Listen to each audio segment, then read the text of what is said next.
Hi all, welcome to our channel. Myself Madhavi.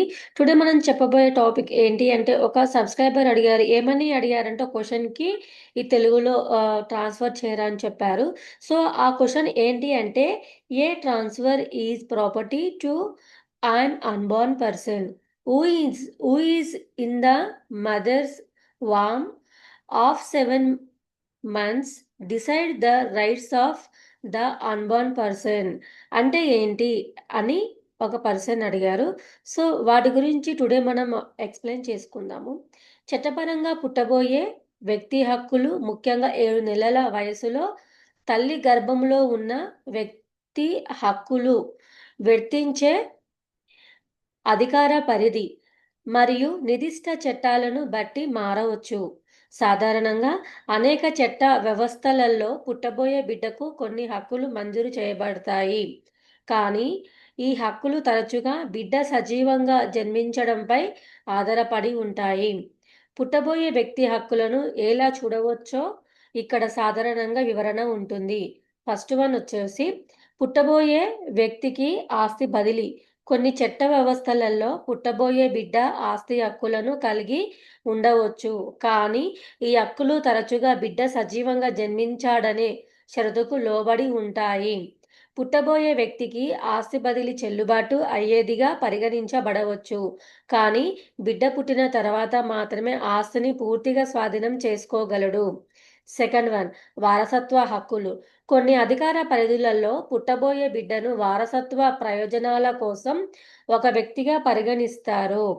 ఒక వ్యక్తి చనిపోయే బిడ్ చనిపోయి పుట్టబోయే బిడ్డకు ఆస్తిని వదిలివేస్తే ఆ బిడ్డ సజీవంగా జన్మించాడని భావించి వారసత్వంగా పొందే హక్కు ఉండవచ్చు. చట్టం ప్రకారం మరణాంతరం జననం ద్వారా ఆస్తిని వారసత్వంగా పొందేందుకు చట్టం అనుమతించవచ్చు. బదిలీదారుడు మరణం తర్వాత ఒక నిర్దిష్ట కాల వ్యవధిలోపు బిడ్డ జన్మించాడని ఊహిస్తారు. థర్డ్ వన్, ఆసక్తులు మరియు చట్టపరమైన గుర్తింపు ఏమిటి అంటే, అనేక వ్యవస్థలలో పుట్టబోయే బిడ్డ, ముఖ్యంగా 7 నెలల వయసు ఉన్న బిడ్డ ఆస్తిని వారసత్వంగా పొందే సామర్థ్యం లేదా వారికిచ్చిన బహుమతుల నుండి ప్రయోజనం పొందడం వంటి కొన్ని హక్కులు కలిగి ఉన్నట్లు గుర్తించబడవచ్చు. ఆస్తిని ట్రస్టులో ఉంచవచ్చు లేదా పుట్టబోయే బిడ్డ పుట్టే వరకు నిర్వహించవచ్చు. ఫోర్త్ వన్, చట్టపరమైన పూర్వాపరాలు మరియు షరతులు.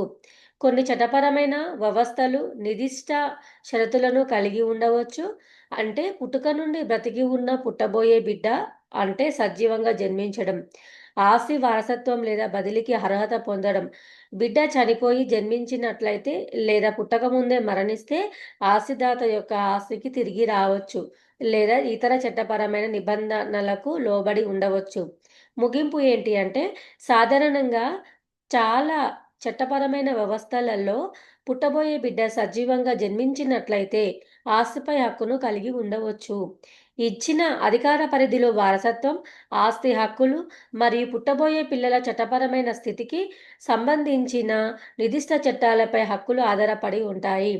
ఈ ఈ వీడియో వచ్చి లా ఇన్ ప్రాపర్టీలో అవి మీకు ఈ వీడియో నచ్చినట్లయితే like and share and subscribe చేయండి.